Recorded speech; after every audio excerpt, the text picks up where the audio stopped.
আমি আমার পছন্দের কো আর্টিস্টের সাথে দাঁড়ায় আছি, আরেকজন আছে, আসুন এদিকে আসুন। হ্যাঁ, এরা কি সম্পর্কে সেটা তো বলা যাবে না, কারণ এখনো অনেক দর্শক দেখছে, বাট আমার মনে হয় জেরিন হয়ে ওঠার পেছনে একজন শিরাজ শাহীন, একজন নিশো ভাই যেমন সবসময় আমাকে সাপোর্ট করেছেন, এই দুইজন আমাকে সাপোর্ট করেছেন। সো আজকে দিনটাই এই দুজনের জন্য থ্যাংক ইউ।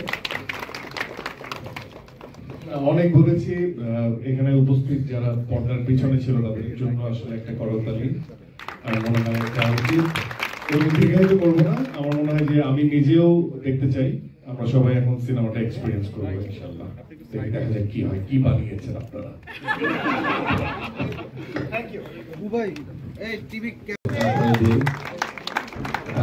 আমার এডিটর জুবাইর আবিদ পিয়াল আছে,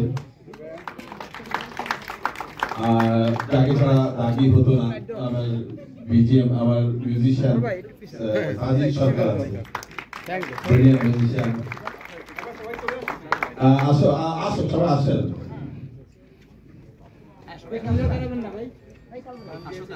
যা আছে এখানে মাসা আছে, মাসা আসো। যারা আছে সবাই আমার মনে পড়ছে না যাদের দেখেছি। অরিত্র আছে, অরিত্র কোথায়? আমাদের এক্সিকিউটিভ প্রোডিউসার অরিত্র, সীমান্ত, আমার এডি, আমার টিম, আমার নেগলেক্টেড টিম। আসো বাচ্চারা, চলে আসো। সেতু আমার এইচওডিরা আছে, সব হেড ডিপার্টমেন্ট আছে। সেতুকে দেখতে পাচ্ছি অনেক সেতু দিয়ে এসছে, সুন্দরী সেতু। আসো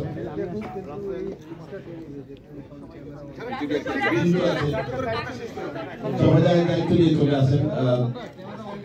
আমরা যা পরিশ্রম করে দিয়েছি, আমাদের দেখাই যেত না, কারণ রাশ ফুটেজ দিলে সবাই বাহবা দিত, রাশ ফুটেজ কেউ বাহবা দেয় না। সব এডিটে কালার করা, সবকিছু কন্টিনিউশন মিলিয়েই আমাদের অংশটা দেখা যায়।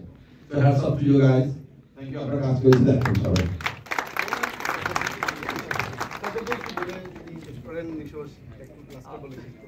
না বলার তো কিছু নেই, কারণ আমি আমরা সবাই তুর্কি আমরা এই কারণে যে আমরা ভালো ছবি প্রশাসী বাংলাদেশ, এবং এটা খুব আনন্দের খবর যে গত কয়েক বছর ধরে বাংলা ছবিতে আমরা দেখতে পাচ্ছি একটা পরিবর্তন আসছে, এবং সেখানে একটা পরিচালক যে এসছেন তাদের মধ্যে এবং ব্যবসায়ী তো আমাদের এই মানে লোক অন্য জায়গায় ছিলেন, আমরা তাকে দত্তক নিয়ে আপন করে